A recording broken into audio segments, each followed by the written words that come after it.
In this video we're going to be talking about the technique on frame drum that we call snapping.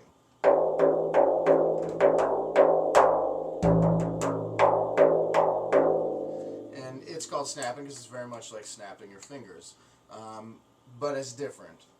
We don't snap with the same type of force. We snap with a much lighter flick, almost using no pressure, so much more relaxed. If you do it too hard like that, you're not going to be able to go fast. You're going to fatigue quickly and tire easily. So again, just a light flick off of the finger. We'll start by learning a ring finger snap, a fourth finger snap.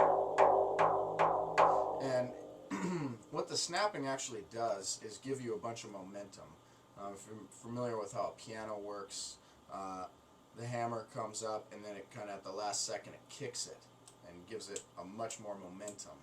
And that's what we're doing with the snap here. We get a lot more power than we would on a taw or just a straight moving our ring finger. There's only so much speed and power you can get on that. So the snap just makes it basically go quicker.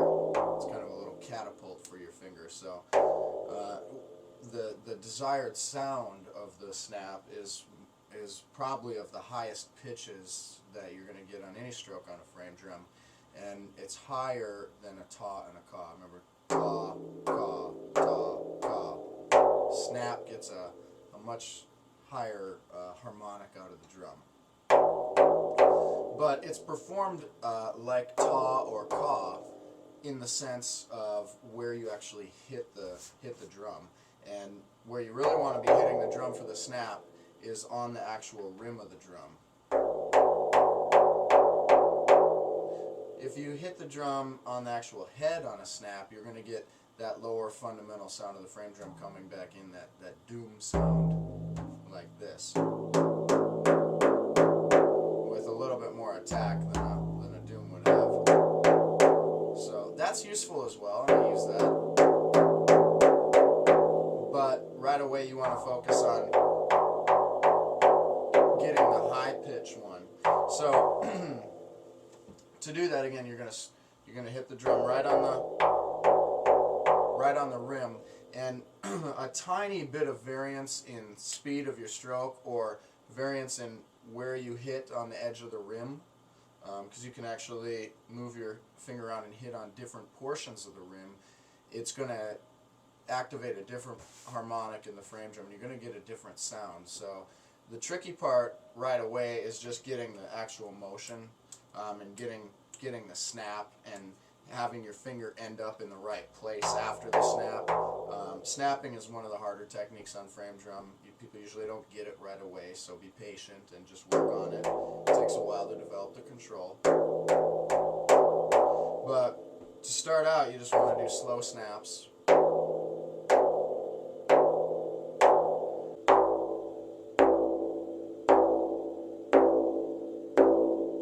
And then while you're starting out and doing that, and once you start to get the snap sound, you want to move your finger around on the rim and experiment with different strokes. Usually there's or different areas where you hit the drum. Usually there's kind of one area on every drum on the rim that the harmonic will be more isolated, and you'll hear much more of that higher pitch sound, and it just kind of pops out at you, and you'll kind of know when you get it right.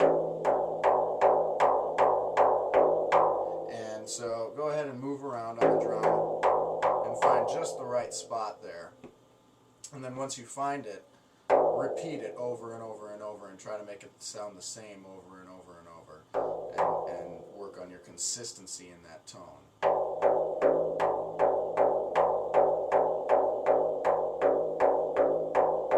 And you even hear little different variations in the ones that I'm doing there. So snapping can be done with any finger. I tend to use my ring and middle finger a lot just because they sit well. It's more comfortable to do with them. But you can also get a pinky snap, and you can get an index finger snap as well. So you'll want to work on each individual finger, just repeating.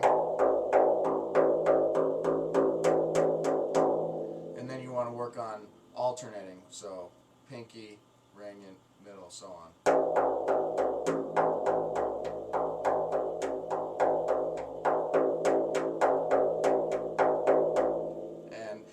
also snap with the right hand.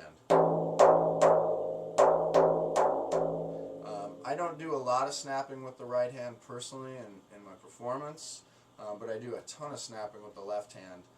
The right hand's a little harder to get consistent because there's no real anchor spot for you to rest your hand like there is up here. And so those are more, the way that I use snaps with the right hand is more of like an accented taw, so versus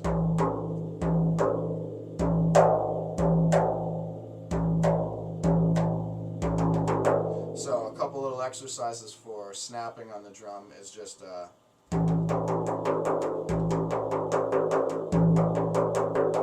so this is going doom, ta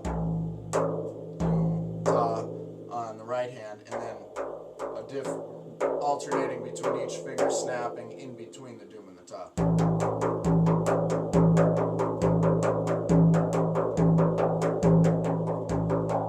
You're going to notice each finger gets a totally different snap type of sound, just because each finger has a little different mass, a little different surface area, a little different shape to it.